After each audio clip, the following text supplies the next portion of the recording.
17년에 딱 한 1년 안 되게 합정역에 있는 사무실에서 일을 했었거든? 출근을 하는 길에 시학교의 간판을 본 거야. 그래서 그때 교회를 막 찾고 있던 때여가지고 좀 기억해놨다가 왔었거든. 또 마침 3주 후에 배짱이홀로 이전하는 때여서 아마 내가 조금만 더 늦게 왔으면 못 만났지 않았을까. 어려운 이야기를 나누면 그게 기도 제목이 되잖아요. 근데 어려운 상황이 좀 반복되거나 길어지면 그런 부담 같은 것도 생기거든요. 사람들이 기도해 주니까 꼭 응답돼야 될 것 같고 최소한 상황이 전보다는 더 나아져야 될 것 같고 그래서 제가 좀 어려운 시기를 지날 때 괜히 그런 마음 때문에 교회를 가기 싫었던 적도 있거든요. 근데 그런 모습 그대로 계속 공동체에 나아가는 연습을 우리 씨앗 안에서 하게 됐던 것 같아요. 그랬을 때 저랑 어떤 방법으로든 함께 하려는 마음을 많이 느꼈어요. 그 덕분에 계속 하나님이랑 우리 씨앗을 놓지 않을 수 있었던 것 같아요. 수양회 때 감사했던 걸 떠올리면 바로 생각나는 게 그때 함께했던 공동체 같아요. 서툴었던 저를 힘껏 보듬어 주려고 했던 모습들이 수양회 마치고 나서도 계속 생각났습니다. 저에게는 교회 안에서의 새로운 성도분들과의 관계의 시작을 더욱 기대하게 해주었던 시간이었어요. 나는 묵상학교에서 태성이를 산책했던 거. 근데 태성이가 너무 막 행복해하고 막 하나하나를 너무 기뻐하는 거지. 근데 내가 그거를 보면서 너무 행복한 거야.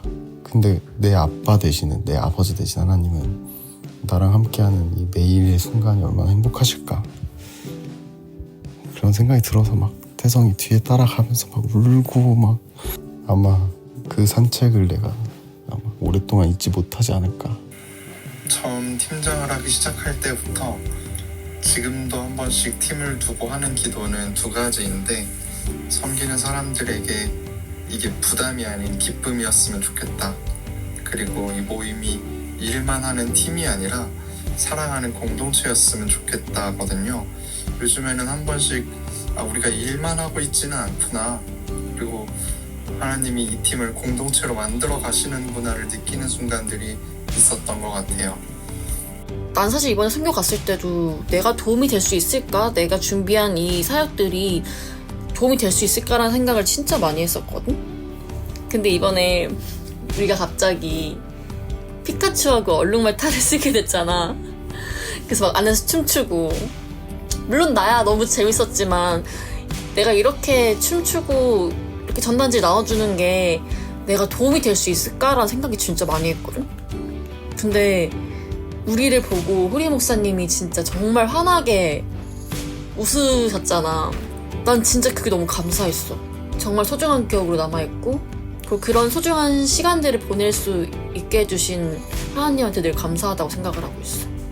진짜 나에게 큰 힘이야. 그 국가가. 그 중에서 또 가장 감사했던 순간은 처음 우리만의 사무실 공간이 생겼을 때였어요. 그 전에는 여러 열악한 그런 공간 대여를 하면서 좀 힘들었었는데 처음으로 우리가 온전히 쓸 수 있는 또 안전하고 쾌적한 공간이 생겼던 것이 정말 감사했습니다. 청소년 씨앗에는 아직 청소년이 많지 않아서 아이들이 지내기 쉽지 않았을 텐데 그럼에도 책임감을 가지고 자리를 지켜주고 있는 모습이 정말 감사합니다. 청소년 씨앗이 앞으로 더 성장하길 기대하는 마음을 함께 품어주고 있어서 감사합니다. 언젠가 성인이 되면 청소년 씨앗의 리더가 되겠다고 약속해준 친구들의 마음도 참 감사합니다. 예배를 통해서 가장 감사하다고 느꼈던 순간은 동생이 찬양팀을 하는 걸 보는 순간인데 저를 통해서 제가 가장 사랑하는 가족이 하나님을 알게 되고 다시 돌아오고 또 그 마음을 가지고 앞에서 이렇게 찬양팀으로서 예배를 함께 하는 걸 보면서 그냥 저를 사용해 주시면 너무 감사했고 예배를 섬기는 많은 사람들의 가족과 친구들이 저 같은 감사를 느끼고 있을 거라고 생각합니다. 그 구원이란 것을 주신 것에 대해서는 어떤 것으로도 갚을 수 없다고 난 생각을 하거든. 그러니까 내가 찬양을 드리는 것은 그거는 그냥 뭔가 내가 일이거나 섬기거나 이런 거보다는 그냥 주님이 나에게 주신 그 큰 구원에 대한 작은 어떤 표현일 뿐인 거야. 그게 찬양하는 것에 감사함을 느끼는 것 자체가 나는 사실 감사해. シア教会10周年おめでとうございます。シア교회 랑 만나게 주신 하나님께 늘 감사드리고 있습니다. 저희 교회 진짜 그 좋을 때 그리고 어려울 때 늘 함께 해주셔서 고마운 마음을 갖고 있습니다. 해마다 팀을 저에서 보내주셨는데 그 팀을 통해서 저희는 진짜 위로 교육을 받고 있어요. 앞으로 10년, 20년 지나갔을 때 아마 교회가 점점 커질 거잖아요. 근데 그 교회가 성장해도 그 시아교회가 갖고 있는 좋은 그 DNA가 계속해서 유지되면서 또 크게 성장하며 좋을 것 같습니다. 시아교회를 통해서 한국 교회가 위로와 격려 받아갔으면 좋을 것 같습니다. 앞으로도 잘 부탁드리고요. 그리고 함께 간발이마쇼 화이팅!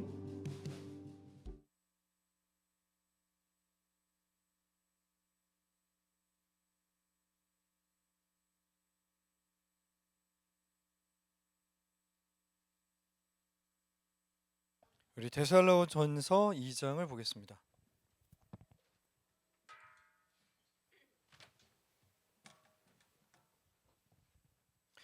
2장 19절, 20절 같이 읽겠습니다. 데살로니가 전서 2장 19절, 20절입니다. 짧은 이야기니까 저랑 19절, 20절 같이 읽겠습니다. 읽습니다. 우리의 소망이나 기쁨이나 자랑의 면류관이 무엇이냐?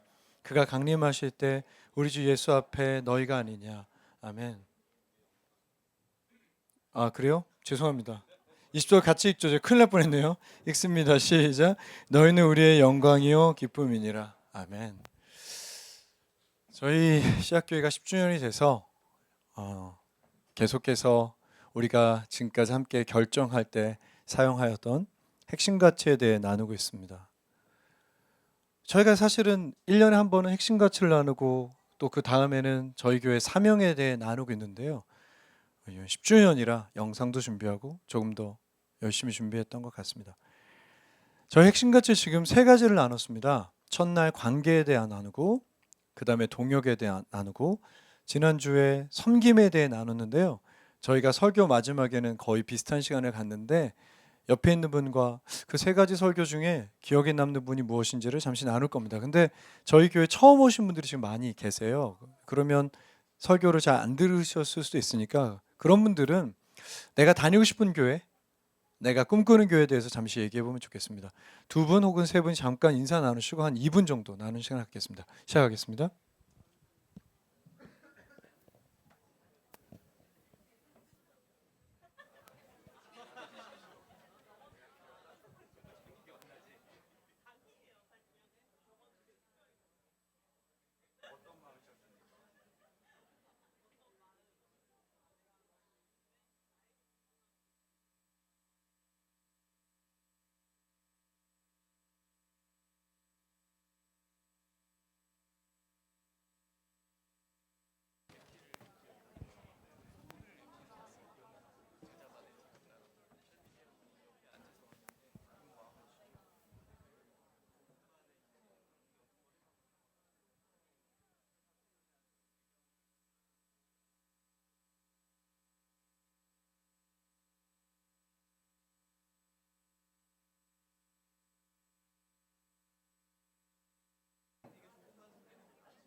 자, 이제 다시 앞을 봐주시고요.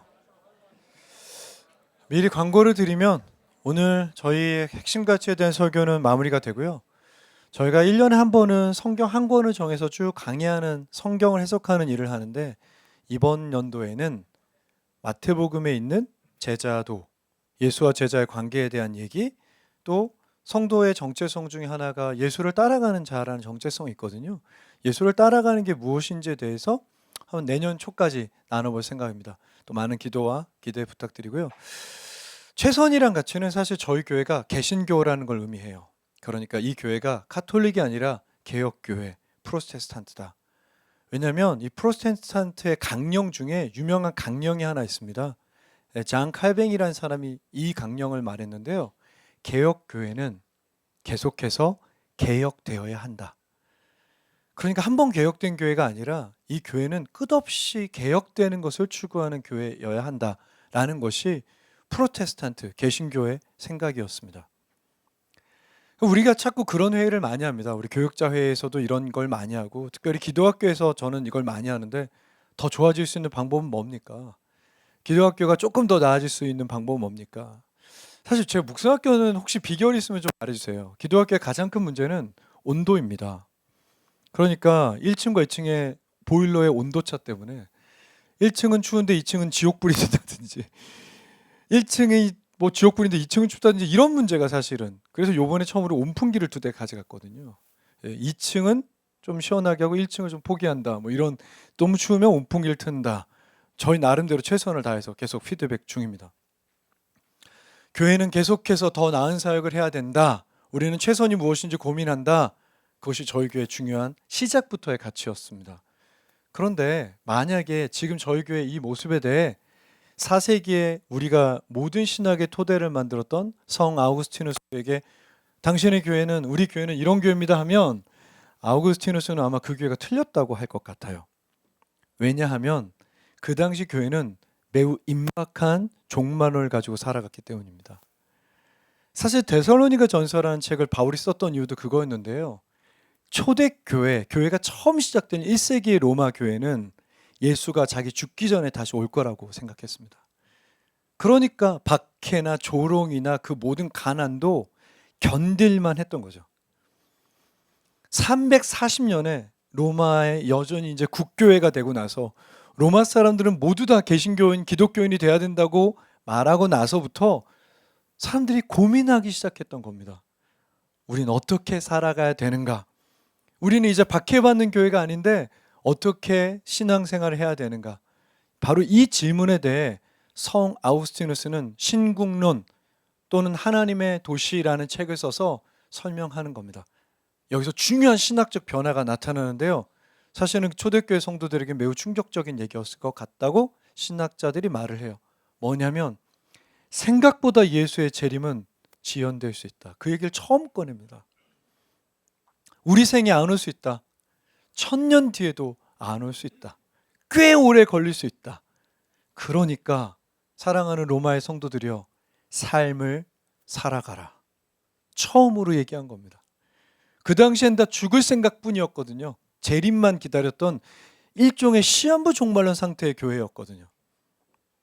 그들이 살아가야 된다고 처음 얘기하고, 그러면 왜 살아가야 합니까? 라는 얘기에 새로운 성도의 정체성 하나를 말하는데, 우리 모두는 순례자입니다. 길을 걸어가는 사람입니다. 우리가 여기 지상의 도시에 살지만 사실은 저기 있는 천상의 도시를 향해 하루하루 걸어가고 있는 중입니다. 이 지상의 도시의 삶은 결국 천상의 도시에 이르기 위한 과정일 뿐, 이 지상의 도시는 중요한 것이 아닙니다 라고 설교했거든요. 바로 이 부분에 있어서 이 질문이 시작돼요. 그렇다면 지나가는 길에 있는 이 시학교회와 지나가는 길인 우리의 삶에 왜 최선을 해야 되는가? 최선을 다할 필요가 없잖아요. 어차피 지나가는 일종의 여행자인데요. 여행자인데 왜 내가 최선을 다해야 됩니까? 바로 이 질문이 생길 수 있는 겁니다. 저는 오늘 이 질문에 답을 나누고 싶은데요. 사도 바울은 오늘 이렇게 말해요. 당신들이, 내가 개척한 데살로니가 당신들이 내 소망과 기쁨과 자랑의 면류관입니다. 면류관은 그 당시 2년, 3년에 한 번 열렸던 고대 올림픽의 승리의 보상 증거를 말해요. 그러니까 지금으로 치면 금메달이죠. 제가 뉘앙스를 좀 살려볼게요. 여러분들이 제 소망의 금메달입니다. 라고 말한 거예요. 여기서 중요한 생각이 있습니다. 이 사람 분명히 구원, 우리가 하나님께 돌아가는, 우리가 속칭 하나님의 나라라고 말하는 영원한 삶에 대한 이야기를 하고 있거든요. 그래서 소망이란 단어가 나오는 겁니다. 그런데 그 소망에 보상이 있다는 거잖아요. 그러니까 여러분 머릿속에 천국에 어떤 보상이 있다라고 지금 말하는 겁니다. 혹시 들어보셨어요? 천국에 어떤 보상이 있다라는 거? 전 중학교 때 저희 교회 부흥사분이 설교하는 얘기 듣고 매우 충격을 받았던 적이 있는데, 그 당시 부흥사분들은 머리부터 발끝까지 흰 옷을 입고 오셨었어요. 흰 바지에 흰 양복을 입고 흰 와이셔츠를 입고 너무너무 재밌는 얘기를 하는 게 부흥사란 뜻이었어요. 근데 그분이 이렇게 설교하셨어요. 하나님 위해 살겠습니까? 아멘! 그럼 여러분들은 천국에서 45평 아파트에 살게 될 겁니다. 그게 상징이 아니라 진짜 45평형이라고 한 거죠. 심지어 그분은 좀 더 가셔서 레이크뷰에 살고 싶어요? 오션뷰에 살고 싶어요? 나는 오션뷰? 그 당시에는. 그러니까 그러면 헌금도 많이 하고 전도도 많이 합니다. 라고 말하는 거죠. 천국에 보상이 있습니까? 있다고 말하는 교회도 있겠죠? 그런데 여러분 조금만 더 생각해 보면 이 바울의 이야기는 우리가 알았던 매우 중요한 신학과 충돌을 해요. 천천히 생각해 봅시다. 물어볼게요. 구원이라고 하는 것, 하나님의 나라에 들어가는 것, 영원한 하나님과 생명을 누리는 그 내세의 삶이 우리의 노력으로 되는 겁니까? 아니면 하나님이 주신 은혜의 선물입니까? 구원을 받는 겁니까? 우리가 구원을 이루는 겁니까? 성경에 구원을 이룬다는 표현도 있습니다. 그렇지만 90%는 구원은 수동의 의미입니다. 받는 거죠. 주어지는 거고요. 은혜이자 선물이에요. 그런데 만약 그것이 금메달이라면 그것은 우리의 행동, 우리의 삶의 양태, 우리의 결정에 달려있다는 뜻이 되잖아요. 무슨 얘기냐? 승리를 하면 보상으로 주어지는, 승리를 하면 증거로 주어지는 금메달인데, 승리는 주어지는 건데 보상은 내가 해야 된다는 건 말이 안 되잖아요. 구원은 내가 하나님께 선물로 받은 건데 구원의 보상은 내가 열심히 해서 이루는 것이다? 이건 논리적으로 모순이지 않습니까? 경기에서 승리했다. 그것이 구원이라면 그 승리의 증거 혹은 그 승리의 보상으로 주어지는 게 금메달인 거죠. 그럼 이게 어떻게 이해할 수 있을까요? 승리는 주어지는 거라고 저는 생각합니다. 구원은 하나님이 주시는 거죠. 그것은 선물입니다. 우리가 받은 거죠. 그런데 그거에 증거가 있다고 말할 수 있어요. 당신이 승리받은, 당신이 구원받은 성도라는 것에 대한 증거가 있다는 거죠. 한번 저는 천천히 생각해 봅시다. 모르겠어요. 어떤 사람은 증거가 뭐라고 할지 모르겠지만 제 생각에 가장 편한 증거는 눈에 보이지 않는 여러분의 양심의 변화예요. 그러니까 지금은 몰라서 그렇게 사는 건 괜찮아요.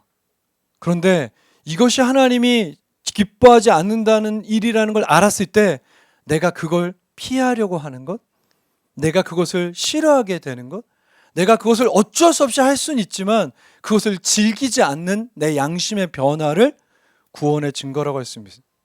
근데 이건 문제가 하나 있어요. 뭐냐면 그게 내 눈에만 보여요. 다른 사람은 보이지가 않아요. 자, 그렇다면 구원받음, 내가 받은 승리에 눈에 보이는 증거가 뭐냐는 거예요. 그것은 바울이 사도의 얘기를 하면 바로 이 교회입니다. 이 교회 아이들입니다. 이 교회 청소년들입니다. 그리고 이 교회 아이와 청소년을 제외한 여러분 전부입니다. 우리 뭐라고 할까요? 어른들? 늙은 어른들? 뭐 어쨌든 우리들입니다. 그리고 이 교회에 언젠가 올 수도 있을 우리의 이웃들입니다. 구원의 증거는 어떤 변화냐면 우리 아이들을 고민하게 되는 겁니다.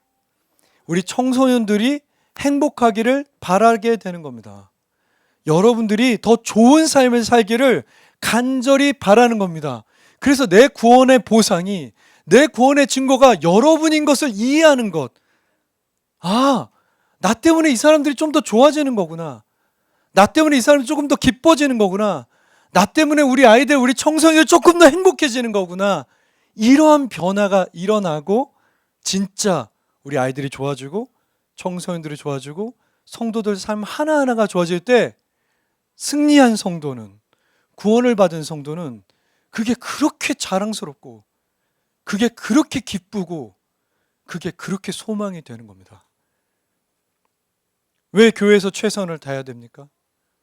우리의 수양에도, 우리의 예배도, 우리의 기도학교도, 우리 여름 성경학교도, 우리 여름 수양회, 겨울 수양회도, 우리 묵상학교도 다 여러분을 위한 것이기 때문이죠. 그래서 최선을 다할 수밖에 없는 겁니다.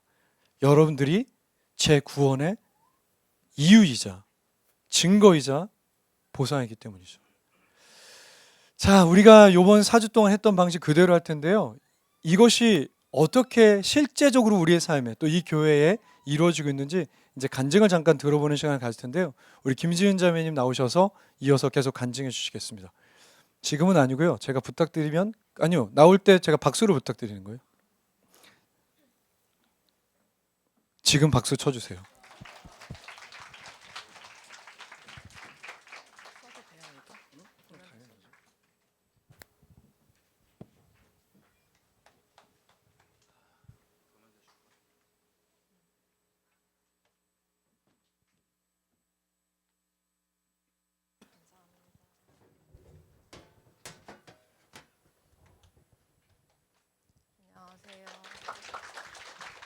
안녕하세요. 저는 김지은이라고 합니다. 최선이라는 주제로 이야기를 하라는 명규 목사님의 전언을 딱 받았을 때 제일 먼저 생각했던 건 내가 이 교회에서 정말로 최선을 다하고 있었는가? 였던 것 같아요. 그러면서 떠올랐던 게 제가 가르치고 있는 입시생들 생각이 났어요. 입시생들은 대학에 진짜 가고 싶어 하거든요. 진짜 가고 싶어 하는데 최선을 다하지 않아요. 그게 너무 이상한 거예요. 이해가 잘 안 되고 왜 최선을 다하지 않지?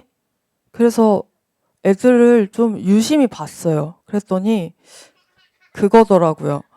그냥 자기가 최선을 다해도 그 결과가 별 볼 일 없을 것 같다고 생각하는 거예요.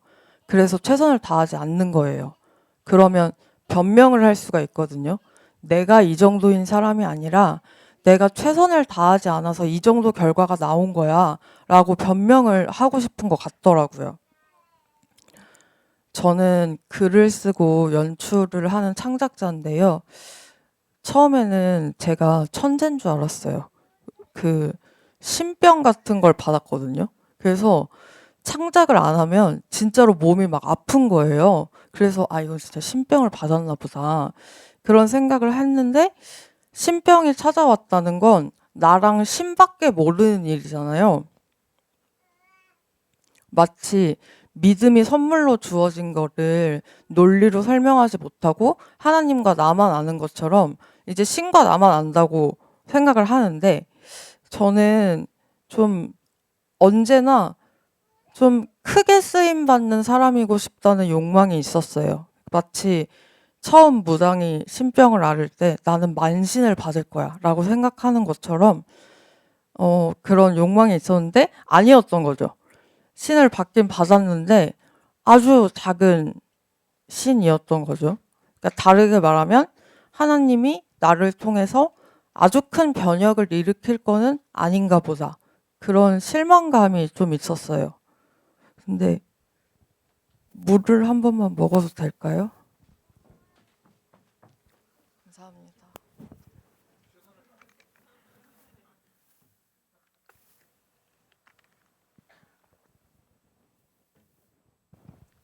성경에도 그 떠나는 주인이 종들한테 달란트를 맡기고 가는 이야기가 있잖아요.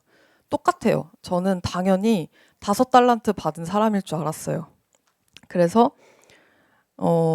좋은 대학 가고 좋은 직업 갖고 의미 있는 직업을 가져서 세상에서도 하나님한테도 막 달란트를 막 불려가지고 칭찬받는 사람이 되고 싶었어요. 근데 어른이 된다는 게 내가 그렇게까지 특별한 존재가 아닐 수도 있다는 걸 받아들이는 과정이더라고요. 어쩌면 나는 한 달란트 받은 사람일 수도 있겠다는 걸 받아들이는 과정이었어요. 근데 그걸 받아들이고 나니까 한 달란트로 뭔가를 꾸역꾸역 최선을 다하는 게 부끄럽고 이게 의미가 없을 것 같다는 생각을 오래 했던 것 같아요. 되게 인간적인 생각이었던 거죠. 근데 그러다 2019년에 저한테 좀 큰 사고가 있었어요. 그때 저는 교회를 잘 나오지 않을 때였는데 사고 10분 전에 명규 목사님한테서 전화가 왔어요. 아침에 기도를 하는데 네 생각이 나더라. 근데 너가 제자 훈련을 받았으면 좋겠다. 그러셔서 그냥 별 생각 없이 받겠다고 했어요. 별 생각 없이 그랬는데 이제 10분 뒤에 사고가 나면서 제가 삶에서 하고 있던 모든 것을 멈출 수밖에 없는 상황이 된 거예요. 그래서 그때 저한테는 제자 훈련밖에 없었어요. 그래서 제자 훈련을 열심히 받으려고 했어요. 뭐 하나님도 모르겠고 공동체도 모르겠는데 그걸 받아야 생존할 수 있을 것 같다는 생각이 있었어요. 근데 이상한 게 제자 훈련을 통해서 하나님이 나와 무관한 분이 아니고 진짜 영원한 관계로 맺어진 아버지라는 게 몸이랑 마음이랑 머리로 다 이해가 되고 나니까 비로소 내가 그의 맡기신 종이라는 거에 자긍심이 생기기 시작했어요. 그러니까 그때부터였던 것 같아요. 5달란트를 받았든 1달란트를 받았든 하나도 중요한 게 아니다. 나는 자녀로서 최선을 다하고 싶다. 이런 마음이 그때 처음 들었던 것 같아요. 저희 제자반은 저까지 3명이었는데 하나님이 이 친구들을 너무너무 사랑하는 마음을 막 부어주시는 거예요. 그러니까 구체적으로 말해서 의환 형제랑 예은 자매를 사랑하는 마음을 계속 부어주시니까 막 사랑이 커지니까 뭔가를 해주고 싶어지는 거예요. 그래서 생각을 했죠. 이 친구들은 배우고 나는 연출이니까 내가 큰 돈이나 명예는 줄 수 없지만 친구들이 원 없이 연기할 수 있는 판은 만들 수 있겠다. 그걸 해야겠다. 그 생각을 하면서 씨앗 시어터를 처음 만들었어요. 그래서 교회에서 타노스 이펙트라는 연극을 하고 그걸 계기로 어린이 씨앗에서 너는 특별하단다라는 연극도 하게 됐고요. 근데 솔직하게 얘기하면 교회에서 한 연극이 경력이 될 순 없잖아요. 세상이 봤을 때는 중요한 작업이 아니니까. 근데 되게 되돌아보면 최선을 다했던 것 같아요. 이유는 하나였어요.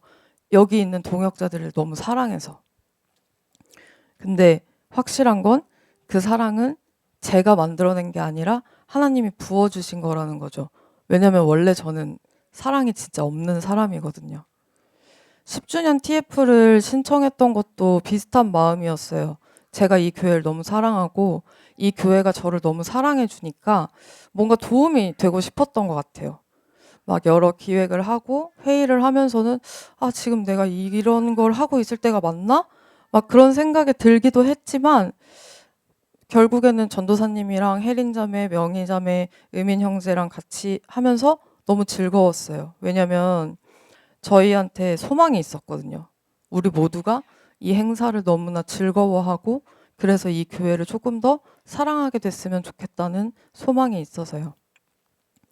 제가 그날 입구에서 키링을 판매를 했는데 그날 한 분 한 분의 얼굴을 거의 처음 봤거든요. 왜냐면 제가 원래는 낯도 되게 많이 가리고 사회성이 좀 떨어져서 땅을 보면서 걷는 편인데 그날 이제 고개를 들고 한 분 한 분을 배웠는데 굉장히 민망한 얘기지만 너무너무 사랑스럽더라고요. 그래서 이 간증을 준비하면서 돌아보니까 제가 최선을 다할 수 있었던 거는 다 동역자들이 있어서였던 것 같아요. 후쿠오카 아울리치에 갔을 때 저는 일본어도 못하고 영어도 못하는데 낯도 가리니까 아무 쓸모없는 사람처럼 느껴질 때 8기 친구들이 저를 계속 살펴주고 혜린 자매는 같이 피카츄 옷을 입고 춤을 춰줬고 10주년을 할 때도 기획과 아이디어만 있는데 정작 기술은 없는 저를 의민 형제가 엄청 멋지게 실현시켜줬고 하나님과 멀어져서 기도하지 못할 때는 명규 목사님과 기백 목사님이 기도하고 전화해서 하나님의 마음을 전해주시기도 하고요. 그리고 한참 무기력해져서 침대에서 못 나올 때는 화자제자반이 저를 깨워줍니다. 그리고 저희 준비 씨앗은 아침마다 묵상을 나누고 삶에서 하나님을 발견할 때마다 카톡으로 알려줘요. 그래서 저는 최선을 다할 수 있는 것 같아요. 예수의 제자로 산다는 건 솔직히 힘든 일이라고 생각하거든요. 결단하기도 그렇고 그렇게 살아내기도 그렇고.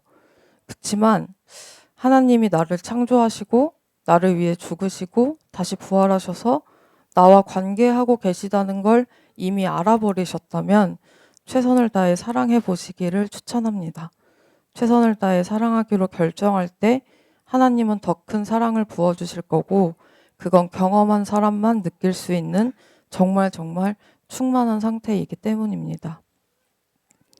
마지막으로 하고 싶은 말은요. 하나님은 실수하지 않으시죠. 그래서 태어난 존재가 실수일 수 없죠. 그래서 의미 없는 삶도 없다고 생각합니다. 저는 늘 생각해요. 저를 창조하신 목적대로 살고 싶다고. 창작을 할 때도, 교회에서 작은 사역을 할 때도, 극장에 오는 관객들이든 아니면 우리 씨앗교회 성도들이든 다 하나님이 제게 보내신 사람들이라고 믿어요. 그래서 삶의 의미와 사랑의 충만함을 전달하기 위해 제가 가진 한 달란트를 아낌없이 사용하는 것, 그게 저의 최선입니다. 들어주셔서 감사합니다. 아까 전에 우리가 읽지 않았던 17절을 보면 사도 바울은 이런 얘기를 하는데요. 형제들아, 우리가 잠시 너희를 떠난 것은 얼굴이요 마음이 아니니 너희 얼굴 보기를 열정으로 더욱 힘썼다. 근데 여기 17절에 잠깐 떠났다는 말이 되게 특별한 동사예요. 그러니까 신약 성경뿐 아니라 그 당시 동시대의 소설이나 역사책에도 잘 사용되지 않았던 단어인데 뭐냐면 아이를 고아원에 맡겼다라는 뜻입니다. 그 당시에도 고아원 같은 게 있었나 봐요. 잠시 맡겼다. 무슨 얘기냐면 사도 바울은 데살로니가 성도들이 자기의 아이들이라고 생각하는 것 같아요. 솔직한 말로 제가 연구를 해보니까 데살로니가는 로마의 황제 숭배가 심했고 황제 숭배가 심했다는 건 그만큼 박해가 심했다는 뜻입니다. 박해가 심한 현실에서 설교자 바울이 가서 할 수 있는 일이 뭐였을까요? 사도 바울이 가면 박해가 멈추는 것도 아니고 사도 바울이 무슨 엄청난 헌금을 할 수 있는 것도 아니고 제 생각에 그냥 좀 기도하고 그냥 설교 좀 하는 거 아닌가. 여러분 폭삭 소가수다 보셨어요? 하루도 여러분들이 눈물이 많이 난다고 해서 저도 가을에 좀 울고 싶어가지고 추석 때 폭삭 소가수다를 봤습니다. 진짜 울고 싶어서. 매 시간 우리 와이프가 우는 영상을 찍으면서 저는 그걸 수집하거든요. 저는 14회 때 처음 울었어요. 좋은 드라마라고 생각했습니다. 그 드라마에 주옥 같은 대사들이 많았는데 이 대사가 참 안 잊혀져요. 뭐냐면 왜 이렇게 자식한테 해주지 않은 것만 생각이 나는지. 진짜 저 3명한테 잘한 거 많습니다. 제가 용돈도 많이 주고요. 그런데 못 해준 것만 생각나요. 그래서 최선을 다하게 되는 것 같습니다. 바로 이 변화가 성도들에게 일어난다고 바울에게 말한 겁니다. 당신이 만약 승리했다면 옆에 있는 이 사람들이 당신의 금메달로 느껴질 겁니다. 당신들은 이 사람들을 자랑스러워할 겁니다. 당신들은 이 사람의 기쁨을 위해 살아가게 될 겁니다.